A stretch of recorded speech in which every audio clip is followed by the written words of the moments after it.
In 705 AD, Lady Wang screamed as palace guards wrapped her trembling body in layers of wet silk. But that's not even the worst part, because what happened next was so psychologically brutal that historians spent centuries trying to bury this story. You see, this wasn't just torture. This was a calculated method designed exclusively for China's most privileged women. And by the end of this video, you'll understand exactly why noble ladies would literally beg for a sword through the heart instead of facing the silk cocoon. I'm about to reveal 3 things that will completely change how you see ancient China. First, why this horrifying method was reserved only for aristocratic women. Second, the twisted psychological reason it was considered worse than death itself. And third, how one ruthless empress weaponized this torture to eliminate her political enemies. Subscribe now, because what you're about to learn has been hidden from mainstream history for over 1,300 years. And trust me, you've never heard anything like this before. Picture this. It's the Tang Dynasty, 618 to 97 AD, China's golden age. The Silk Road is pumping wealth into the empire. Poetry is flourishing. And for the first time in Chinese history, women can actually hold real power. But here's what your history textbook never told you. The same silk that made these women beautiful and powerful could become their ultimate nightmare. You have to understand, in Tang Dynasty China, social status wasn't just about money. It was about honor, dignity, and maintaining face. For aristocratic women, their reputation was literally more valuable than their lives. Confucian society taught that a woman's virtue was her family's most precious asset. Now imagine, you are a high-ranking court lady. You wear the finest silk. You influence political decisions. You command respect from thousands. Your entire identity is built on elegance and refinement. But behind those silk curtains of nobility lurked a torture so specific, so calculated, that it could destroy everything you were in the most humiliating way possible. And the sick genius behind it. It used the very symbol of your status, silk itself, as the instrument of your destruction. What I'm about to show you will make your skin crawl. Here's how it worked. And I warn you, this gets disturbing fast. First, executioners would strip the victim completely naked. Already, for an aristocratic woman who'd never been seen undressed by anyone except her husband, this was psychological torture. But they were just getting started. Then came the silk, not dry silk, wet silk. They would wrap the victim from toe to neck in layer after layer of soaking wet silk fabric, the finest quality.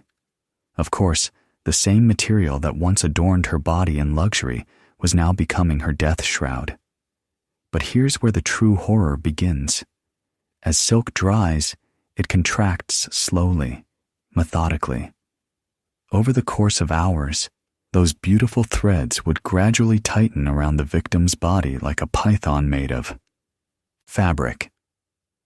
According to Tang Dynasty court records discovered in Buddhist monasteries, victims would remain conscious for most of the process. They could feel every fiber slowly constricting, cutting off circulation bit by bit. Their fingers would turn blue first, then their arms as the silk cocoon squeezed tighter and tighter. The psychological torture was just as brutal as the physical pain. Imagine lying there completely helpless, watching the very symbol of your wealth and status slowly crush the life out of you. The irony was intentional and absolutely devastating. One monastery record describes a victim pleading, "Please, just use the sword. Please don't let the silk take me." But this wasn't even the worst part, because there were actually 3 variations of this torture, each more horrifying than the last. and the reasons why only aristocratic women faced this fate will shock you to your core. Don't click away yet, because what's coming next reveals the twisted psychology behind this nightmare. Here's what historians don't want you to know. This torture wasn't really about killing people. It was about something far more sinister: the complete destruction of social identity. You see, in ancient China, aristocratic women existed in a very specific social space. They weren't just wealthy. They were symbols of refined civilization itself. Confucian philosophy taught that these women embodied the highest virtues of society. So when the state wanted to send a message that went beyond simple execution, they needed something that would destroy not just the person, but everything she represented. And that's where the genius of silk torture becomes truly disturbing. Think about it from a psychological perspective. Every day of her life, an aristocratic woman touched silk. She wore it, slept on it, decorated her home with it. Silk meant safety, luxury, beauty, power. But here's the twisted part. By using silk as the murder weapon, the executioners weren't just killing the victim. They were corrupting every positive association she'd ever had with the symbol of her status. Traditional executions, beheading, hanging, even dismemberment. These were over quickly.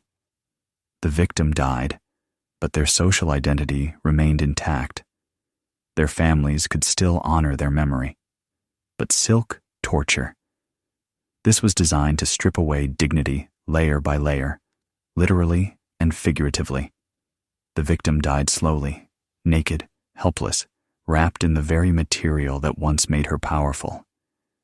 It was social murder and physical murder, combined into one horrifying package. And here's the part that'll make your blood run cold. According to recovered court documents, witnesses were often required to watch. Other aristocratic women were forced to see what happened when you crossed the imperial throne. The message was crystal clear. Your wealth, your status, your silk robes, none of it can protect you. We can turn your greatest symbol of power into your destroyer. However, one empress turned this torture into her secret weapon for something even more chilling than punishment: political assassination disguised as justice. Empress Wu Zishan, China's only female emperor, didn't just inherit this torture method. She perfected it into a surgical instrument of political control, and what she did with it will haunt you. Wu Zishan ruled from 690 to 705 AD, and she faced a problem no male emperor ever had. How do you eliminate female rivals without looking like you're threatened by other women? Traditional execution would make her look weak, like she feared competition. But silk torture, that was genius. She could frame it as punishment for moral corruption, the perfect crime for destroying other powerful women while maintaining her own image. The old book of Tang historical chronicles reveal her strategy would fabricate charges of adultery or treason against noble ladies who threatened her power. Then instead of a quick execution, she'd order the silk cocoon treatment. Here's the 6 psychological warfare behind it. Every aristocratic woman in the kingdom would know that their beautiful silk robes could become their death sentence at Wu's whim. She didn't need to execute many. The fear alone kept potential rivals in line. But the most documented case shows just how ruthless Wu could be. In 695 AD, she ordered silk torture for Lady Kang, the wife of her own stepson, Crown Prince Li Xian. Why? Because Lady Jiang had started gaining influence with court officials. She wasn't plotting rebellion. She was just becoming too popular, too threatening to Wu's absolute control. The historical record describes Lady Kang's final words: "Your Majesty, I served the imperial family faithfully. Why must I die wrapped in shame? Wu's response, according to court witnesses, was chilling. The silk shows your true nature. Beautiful on the surface, but deadly when bound too tightly to power. Lady Jiang took 14 hours to die. Wu required all court ladies to attend the first 4 hours as a lesson in virtue. But here's what makes this even more disturbing. Wu didn't stop with political rivals. The chronicles suggest she used silk torture as psychological conditioning for her entire court. The threat alone became more powerful than armies. But the most disturbing case involved her own daughter-in-law. And what happened there reveals the true psychological masterpiece behind this torture.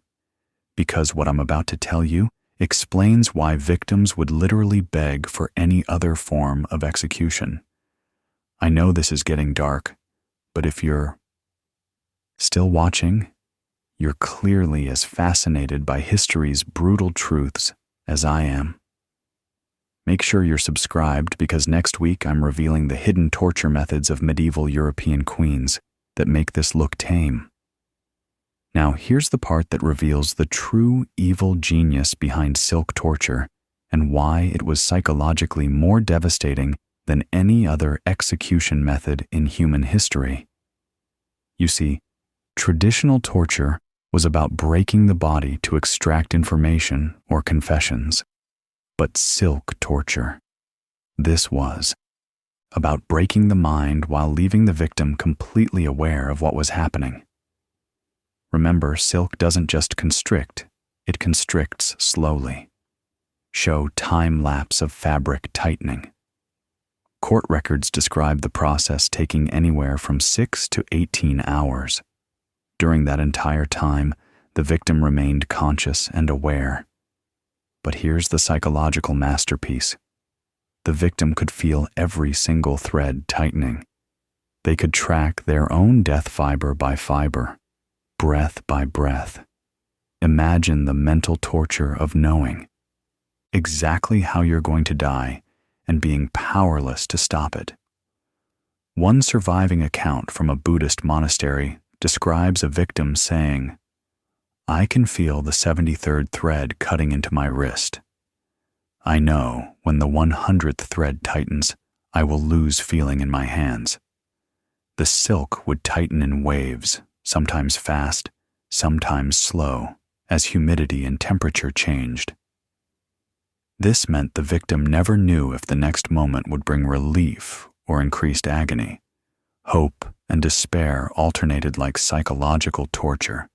But the most disturbing element, the silk was always white, pure white, the color of innocence and virtue in Chinese culture. So even as it killed them, victims were surrounded by the visual symbol of everything they were supposed to represent. And here's the part that'll give you nightmares. Multiple historical sources record victims begging for traditional execution instead. Ladies who would rather face a sword, an axe, even burning, than endure the slow psychological breakdown of silk torture. One court record states, Lady Chen wept and pleaded for the executioner's blade, saying, "Let me die as a warrior, not as prey caught in a spider's web." The method was so psychologically devastating that when the Tang dynasty fell in 97 AD, silk torture disappeared almost completely from Chinese history. New dynasties actively banned it, not because it was inhumane. Medieval China had plenty of brutal execution methods, but because it was too effective at creating psychological trauma in witnesses. Buddhism's growing influence,